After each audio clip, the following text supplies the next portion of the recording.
একজন লোক খুব সুন্দরী মেয়েকে বিয়ে করলো। বিয়ের পর দুজনের জীবন খুব সুখে কাটতেছিল। তিনি তাকে খুব ভালোবাসতেন এবং সর্বদা তার সুন্দরের প্রশংসা করতেন। কিন্তু কয়েক মাস পর মেয়েটি চর্মরোগে আক্রান্ত হয় এবং ধীরে ধীরে সৌন্দর্য লোপ পেতে থাকে। নিজেকে এইভাবে দেখে তার ভয় হতে লাগলো, সে যদি কুৎসিত হয়ে যায় তাহলে তার স্বামী তাকে ঘৃণা করবে এবং সে তার ঘৃণা সহ্য করতে পারবে না।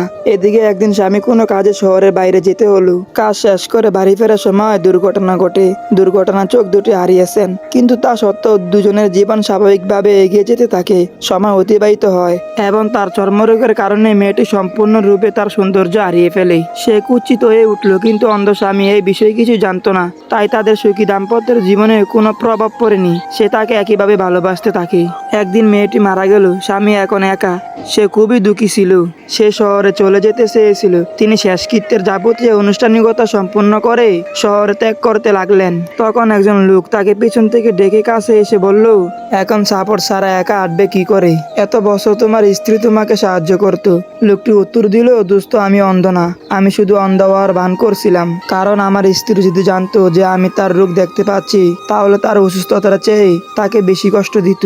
তাই এত বছর আমি অন্ধ হওয়ার ভান করছিলাম। সে খুব ভালো স্ত্রী ছিল, আমি শুধু তাকে খুশি রাখতে চেয়েছিলাম। তো যাই হোক, আজকে পর্যন্তই। সবাই সুস্থ থাকবেন, ভালো থাকবেন, আমার জন্য দোয়া করবেন। খুদা হাফেজ।